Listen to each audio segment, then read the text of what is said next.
कहते हैं इतिहास वो आईना है जिसमें झांकने से आज का आदमी खुद को पहचान सकता है, और उस इतिहास के पन्नों में कहीं बहुत गहराई में छुपा है एक ऐसा नाम जिसकी गूंज आज भी समय के सिंहासन पर राज करती है। वो नाम है राजा विक्रमादित्य। वो एक राजा नहीं, एक विचार था, एक योद्धा नहीं, एक धर्म था, एक न्यायप्रिय नहीं, एक युग था। और जब उसका जीवन समाप्त हुआ तो शुरू हुई एक नई कहानी। शताब्दियों बाद उसी उजड़े हुए महल की मिट्टी से फिर निकली एक आवाज जो विक्रम की गाथा सुनाने आई। वो 32 पुतलियां, हर पुतली में छिपी थी विक्रम के जीवन की वो एक कहानी जो केवल राजा नहीं बल्कि इंसान बनने का रास्ता दिखाती है। महान राजा विक्रमादित्य की मृत्यु के लगभग 300 सालों बाद उज्जैन नगरी के ऊपर राजा भोज का राज्य था। राजा भोज भी अपने समय के बड़े यशस्वी और धर्मात्मा राजा थे। उनके राज्य में संपूर्ण प्रजा बड़े सुख चैन से बसती थी। किसी को भी किसी प्रकार का कोई दुख नहीं था। राजा भोज के राज्य में बकरी और शेर एक ही घाट पर साथ साथ पानी पिया करते थे।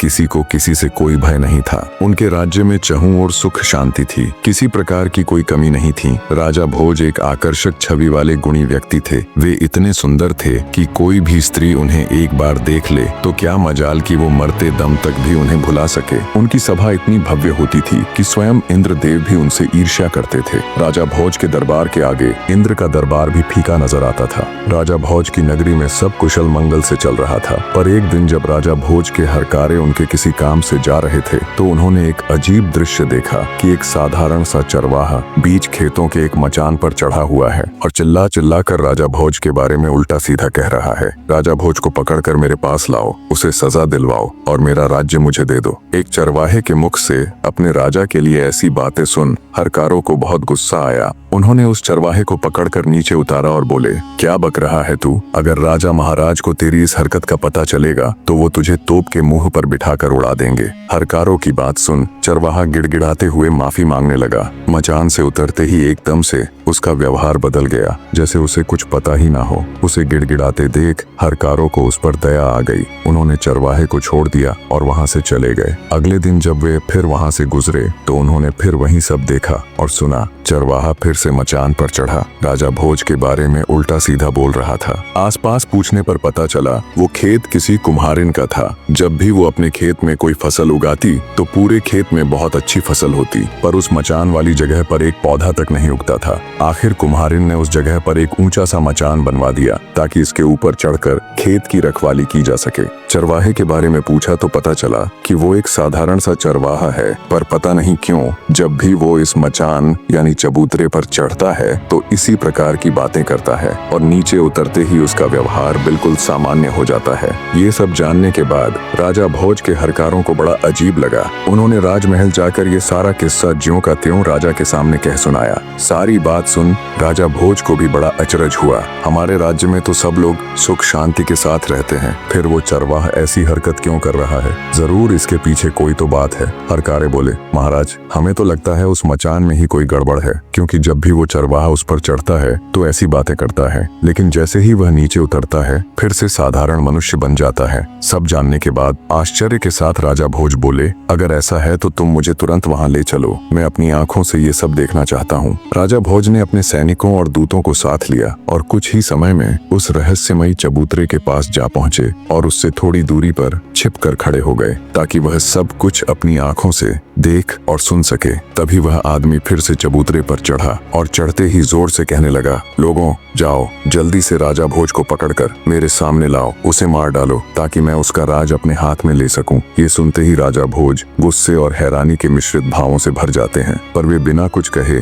चुपचाप अपने हरकारों के साथ वापस महल लौट जाते हैं। पूरी रात उनके दिमाग में यही सब चलता रहा कि उस मचान में ऐसा क्या है जो एक मामूली सा चरवाहा ऐसी हरकत कर रहा है। सुबह होते ही राजा ने अपने मुख्य सलाहकारों और ज्योतिषियों को दरबार में बुला लिया। एक मामूली सा गाय चराने वाला चरवाहा चबूतरे पर खड़े होकर राजा को ललकारता है, उसे अपशब्द कहता है। ये उस रहस्यमयी चबूतरे की ही करामात है या कुछ और? चरवाहे और उस रहस्यमयी चबूतरे की पूरी बात राजा भोज अपने दरबार में उपस्थित सभी सदस्यों को कह सुनाते हैं। राजा भोज की बात सुन दरबार में उपस्थित ज्योतिषी बोले, राजन ये तो कोई चिंता करने वाली बात नहीं है, बल्कि ये तो शुभ संकेत है। महाराज हमें तो लगता है बहुत जल्द आपको कुछ बहुत बड़ा हासिल होने वाला है। ज्योतिष की बात सुन राजा भोज हैरानी के साथ साथ खुश भी हुआ। वो कुछ बोलता इससे पहले ही दरबार में मौजूद विद्वान पंडित भी बोल पड़े, महाराज, ज्योतिषी बिल्कुल ठीक कह रहे हैं, आपको उस चबूतरे की खुदाई करके देखनी चाहिए, वहाँ आपको कुछ बहुत बड़ा मिलने के संकेत है।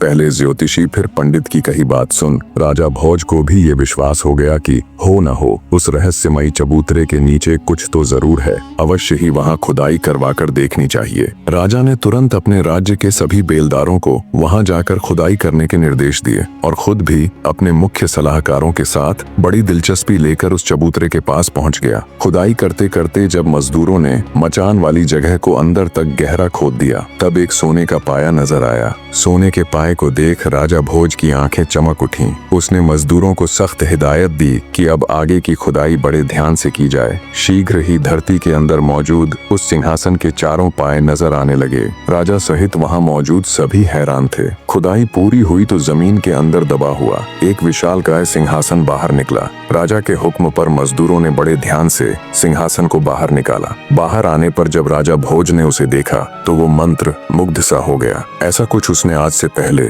कभी नहीं देखा था। वो विशालकाय सिंहासन जो धूल मिट्टी में सने होने के बावजूद भी अपनी अलग ही छठा बिखेर रहा था। अचंभित से राजा भोज ने मजदूरों को कहकर उस दिव्य सिंहासन को अपने राजमहल में रखवा दिया। राजमहल में स्थापित करने के पश्चात जब अच्छे से सिंहासन की धूल मिट्टी पोंछकर उसे धोया गया तो वो बिल्कुल चमक उठा। उस चमकते हुए सिंहासन को जब राजा भोज ने देखा तो उसका मुंह खुला का खुला रह गया। जिस किसी ने भी उसे देखा वो बस उसे देखता ही रह गया। उसकी चमक ऐसी थी कि उसे एक नजर देखे तो आंखें चौंधिया जाएं। वो विशालकाय सिंहासन किसी अजूबे से कम नहीं लग रहा था। ऐसा लग रहा था जैसे उसे किसी कारीगर ने नहीं बल्कि खुद उस ईश्वर ने तराश कर अपने लिए ही बनाया हो। उसके चारों तरफ 8-8 पुतलियां थीं। हर एक पुतली अपनी अलग ही छठा बिखेर रही थी और कुछ जगहों से उसके दिव्य रत्न हट गए थे। राजा भोज ने तुरंत अपने शिल्पकारों को हुक्म दिया कि जितना भी धन चाहे ले लो, जितने भी रत्न चाहिए ले लो, पर जल्दी से जल्दी इस सिंहासन को तैयार करो। लगभग 6 महीने में देश के कोने कोने से हूबहू सिंहासन में लगे हुए रत्नों जैसे ही रत्न खोजकर शिल्पकारों ने उस सिंहासन को पूरी तरह तैयार कर दिया।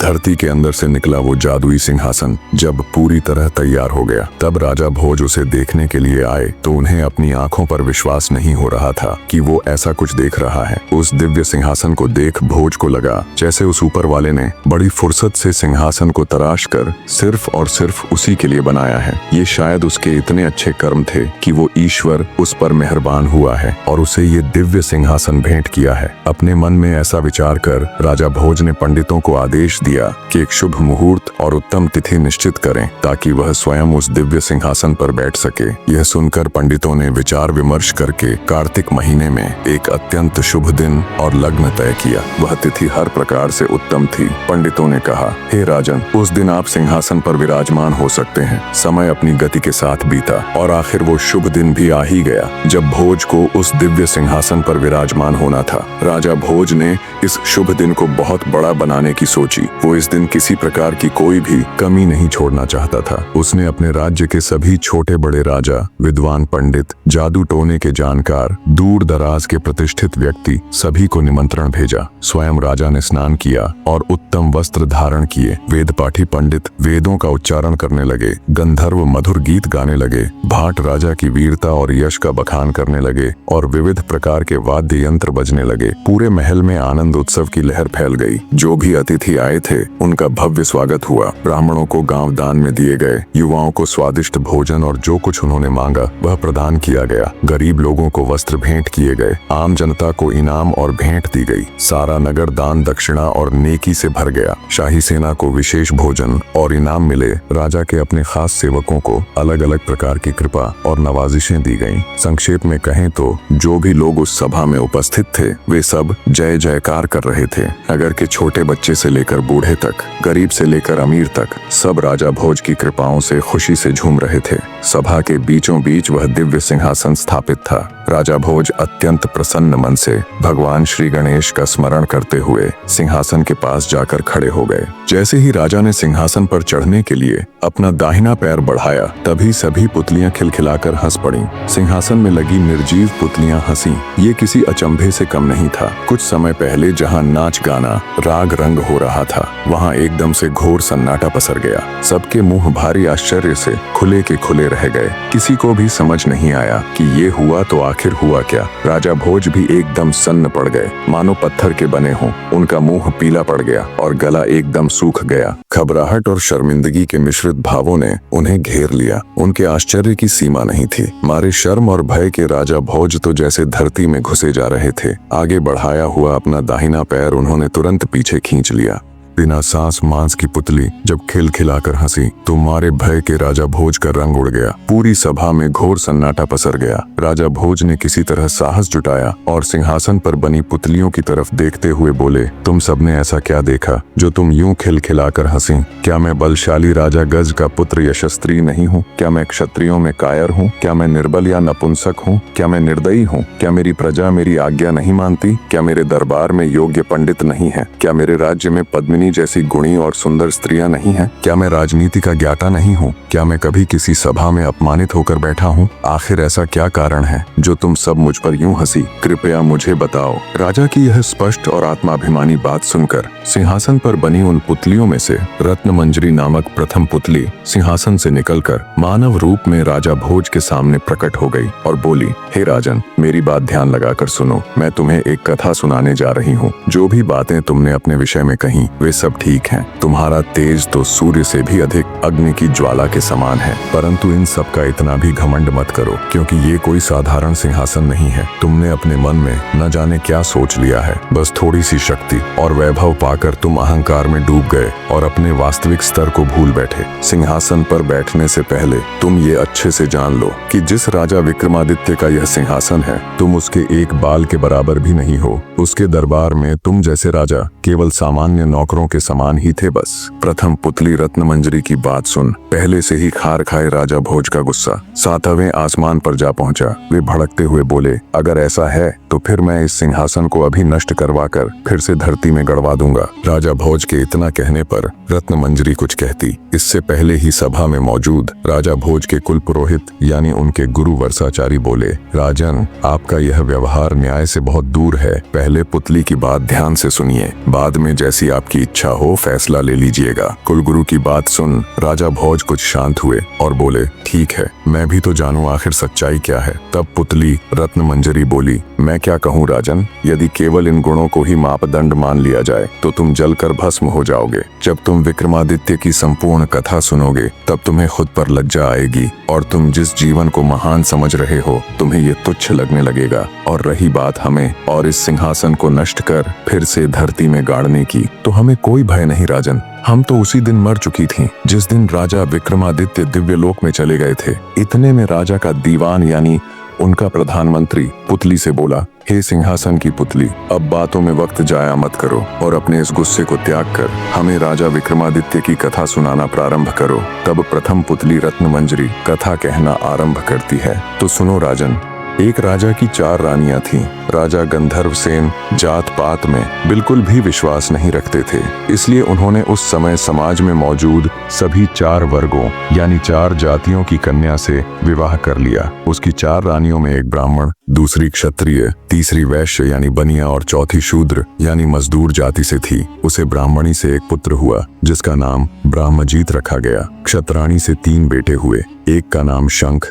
दूसरे का नाम विक्रमादित्य और तीसरे का भर्तहरि रखा गया। वैश्य से एक लड़का हुआ जिसका नाम चंद्र रखा गया और शूद्राणी से धन्वंतरी नामक पुत्र हुआ। समय बीता और उसके सभी लड़के जवान हो गए। राजा गंधर्व सेन ने ब्राह्मणी से पैदा हुए ब्रह्मजीत को राज्य का दीवान नियुक्त कर दिया, पर ब्रह्मजीत के दीवान बनते ही राज्य में अशांति फैल गई, जिसे ब्रह्मजीत संभाल न सका और राज्य छोड़कर चला गया। ब्रह्मजीत के राज्य छोड़कर जाने के बाद राजा के दूसरे पुत्र शंख को संदेह था कि अब उसका पिता कहीं उसके भाई विक्रमादित्य को अपना उत्तराधिकारी न चुन ले, क्योंकि विक्रमादित्य को हर क्षेत्र में महारत हासिल थी। हर तरह से निपुण होने के कारण राजा का मोह सबसे अधिक विक्रमादित्य में ही था। इसी के चलते एक दिन शंख ने अपने पिता राजा गंधर्व सेन की हत्या कर दी और स्वयं उज्जैन का राजा बन बैठा। जब राजा गंधर्व सेन की हत्या की खबर उसके बाकी बेटों ने सुनी तो वो सब अपनी जान बचाने के लिए राज्य छोड़कर भाग खड़े हुए।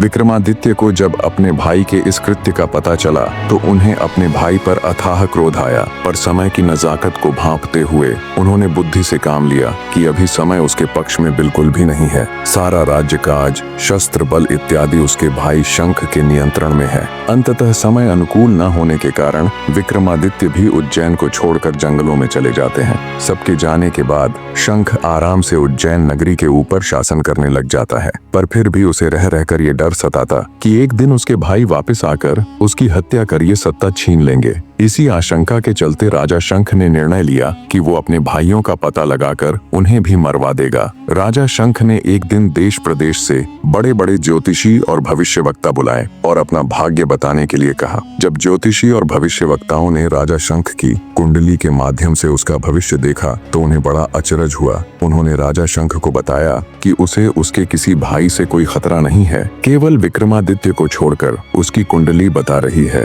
कि उसकी मृत्यु उसके भाई विक्रमादित्य के हाथों लिखी हुई है। ये सुनकर राजा शंख के पूरे शरीर में डर की लहर दौड़ गई। उसने तुरंत सख्त हिदायत दे देश प्रदेश सब जगह अपने गुप्तचर फैला दिए। आखिरकार गुप्तचरों को जंगल में एक झील दिखी जिसमें विक्रमादित्य का प्रतिबिंब दिख रहा था। उन्होंने तुरंत राजा शंख को संदेश पहुंचाया कि विक्रमादित्य इस समय फला जंगलों में रह रहा है। राजा शंख को जब विक्रमादित्य का पता चला कि वो जंगलों में रह रहा है तो उन्होंने तुरंत एक तांत्रिक को बहुत से धन का लालच देकर बुलाया और उसके साथ मिलकर विक्रमादित्य को मारने की योजना बनाई। योजना के अनुसार तांत्रिक जंगलों में विक्रमादित्य के पास जाकर उसे देवी काली की पूजा करने के बहुत से लाभ बताकर उसे पूजा करने के लिए राजी कर लेगा। जब वे इस क्रिया के लिए सहमत हो जाएंगे तब देवी आराधना के अंतिम चरण को पूरा करने के लिए तांत्रिक उन्हें सिर झुकाकर आराधना संपन्न करने को बोलेगा। जैसे ही विक्रमादित्य अपना सिर झुकाएंगे वैसे ही पेड़ों की आड़ में खड़ा राजा शंख उनका सिर धड़ से अलग कर देगा। योजना बना उसे अंजाम तक पहुंचाने के लिए तांत्रिक जंगलों की तरफ चल पड़ता है। थोड़ी दूरी बनाकर राजा शंख भी उसके पीछे पीछे हो लेते हैं। जब तांत्रिक जंगल में जाता है तो उसे विक्रमादित्य वहां मिल जाता है। योजना के अनुसार तांत्रिक उन्हें पूजा अर्चना के लिए सहमत कर लेते हैं। जब आराधना के अंतिम चरण में तांत्रिक ने उन्हें सिर झुकाने को बोला तो विक्रमादित्य को कुछ संदेह हुआ। उन्होंने इशारा कर पहले तांत्रिक को ये क्रिया करके दिखाने के लिए कहा। जैसे ही तांत्रिक ने उसे दिखाने के लिए अपना सिर झुकाया तो रात के अंधेरे में आड़ में छिपे राजा शंख को लगा यही विक्रमादित्य है। वे फुर्ती के साथ निकले और अपनी तलवार के एक ही प्रहार से तांत्रिक की गर्दन धड़ से अलग कर दी। खतरे के अंदेशे से पहले से ही तैयार खड़े विक्रमादित्य ने झट से शंख की तलवार छीनकर उस पर अपनी पूरी ताकत से प्रहार किया। परिणाम स्वरूप शंख का सिर धड़ से अलग हो धरती पर जा गिरा। इस तरह विक्रमादित्य ने अपने पिता की हत्या का बदला ले लिया। शंख को उसके कर्मों का फल देने के बाद विक्रमादित्य उज्जैन लौट आए और राज्य को संभाल लिया। वह एक सदाचारी, न्यायप्रिय, दानी, उदार व लोकप्रिय राजा थे। उज्जैन की जनता उनके जैसा शासक पाकर धन्य हो गई। एक बार राजा विक्रमादित्य शिकार के लिए एक जंगल में गए हुए थे। वहाँ एक हिरण का पीछा करते करते वे बहुत दूर निकल गए और रास्ता भटक गए। घूमते घूमते वे एक महल के सामने जा पहुंचे। वह महल लूतवरण नाम के एक व्यक्ति का था जो उस राज्य का दीवान था। राजा विक्रमादित्य उनके पास गए। दोनों में वार्तालाप हुई। दोनों ने एक दूसरे को अपना परिचय दिया। विक्रमादित्य का परिचय मिलने पर दीवान लूतवरण उनसे मिलकर अत्यंत प्रसन्न हुए। वे उसे अपने राजमहल ले गए और उनका आदर आतिथ्य किया। लूतवरण ने विक्रमादित्य को बताया कि उन्हें इस राज्य के राजा बाहुबल से मिलना चाहिए। वे अत्यंत सरल और धार्मिक राजा हैं। उनके पास एक ऐसा सिंहासन है जो अत्यधिक शक्तिशाली है। कहा जाता है उस सिंहासन को स्वयं महादेव ने इंद्रदेव को भेंट किया था और बाद में इंद्रदेव ने प्रसन्न होकर वो सिंहासन राजा बाहुबल को दे दिया। आगे लूतवरण ने कहा, हे राजा विक्रमादित्य, आपके अंदर वो सभी गुण मौजूद है जो एक चक्रवर्ती सम्राट के अंदर होने चाहिए। बस किसी चीज की कमी है तो वो है उस दिव्य सिंहासन की। मैं आपको राजा बाहुबल के पास ले चलता हूँ। जब वो आपसे कुछ मांगने को कहे तब आप उनसे वो दिव्य सिंहासन मांग लेना। इसी मकसद के साथ विक्रमादित्य और लूतवरण दोनों राजा बाहुबल के पास जाते हैं। तब राजा बाहुबल भी विक्रमादित्य से मिलकर अत्यंत प्रसन्न हुआ और बोला, विक्रमादित्य, तुम संपूर्ण भारत में इकलौते ऐसे राजा हो जिसने इतने कम समय में इतनी प्रसिद्धि हासिल कर ली कि अब देश के कोने कोने में लोग तुम्हें जानते और चाहते हैं। राजा बाहुबल ने भी राजा विक्रमादित्य का शानदार आदर आतिथेय किया। कुछ दिन सम्मान के साथ राजा विक्रमादित्य राजा बाहुबल के अतिथि बनकर रहे। फिर एक दिन जब विक्रमादित्य ने राजा बाहुबल के आगे वापस उज्जैन लौटने की इच्छा जाहिर की, तब राजा बाहुबल ने उन्हें कोई भेंट मांगने का अनुरोध किया। राजा विक्रमादित्य तो इसी अवसर की तलाश में थे। उन्होंने बिना एक भी पल गवाए राजा बाहुबल से वो अतुलनीय सिंहासन देने का अनुरोध किया। अब चूंकि राजा बाहुबल विक्रमादित्य को वचन दे चुके थे, तो उन्होंने निसंकोच वो सिंहासन राजा विक्रमादित्य को भेंट कर दिया। वे भली भांति इस बात से परिचित थे कि अगर उनके बाद कोई इस सिंहासन के योग्य है तो वो केवल और केवल विक्रमादित्य ही है। उन्होंने खुशी खुशी विक्रमादित्य को सिंहासन देकर विदा कर दिया। जब राजा विक्रमादित्य उस अद्वितीय सिंहासन के साथ उज्जैन नगरी पहुंचे तो उनकी पूरी प्रजा में खुशी की लहर दौड़ गई। उस सिंहासन को देखने दूर दूर से राजा महाराजा उज्जैन आने लगे। राजा विक्रमादित्य ने भारी सभा का आयोजन किया और दूर दराज से विद्वान पंडित बुलाए और उनके समक्ष अपनी इच्छा जाहिर की कि वो एक भारी अनुष्ठान करना चाहते हैं। कृपया आप सब देखकर बताएं, क्या वो इसके योग्य है? तब पंडित विद्वान सभी ने एक स्वर में कहा, राजन, आपका प्रताप तीनों लोकों में छाया हुआ है। आपका कोई बैरी नहीं। आपको जो करना हो कीजिए। अपने समस्त खानदान को आमंत्रित कीजिए। 1.25 लाख कन्यादान और 1.25 लाख गायें दान कीजिए। ब्राह्मणों को धन दीजिए और जमींदारों का 1 साल का लगान माफ कर दीजिए। इतनी कथा सुनाकर प्रथम पुतली रत्न मंजरी बोली, हे राजा भोज, आपने अगर कभी ऐसा दान किया है तो आप सिंहासन पर अवश्य बैठें। पुतली की बात सुनकर राजा भोज का अपना सा मुंह हो गया। उन्हें खुद पर बहुत लज्जा आई। वे दरबार में उपस्थित समस्त राज्यसभा सदस्यों से बोले, आज का दिन तो गया, अब तो कल ही सिंहासन पर बैठेंगे। इस तरह सिंहासन बत्तीसी की प्रथम पुतली ने राजा भोज को सिंहासन पर नहीं बैठने दिया। अब बारी थी दूसरी पुतली चित्रलेखा की। कहानी के आगे का भाग भी बहुत जल्द विद इन वीक आप सबके सामने होगा।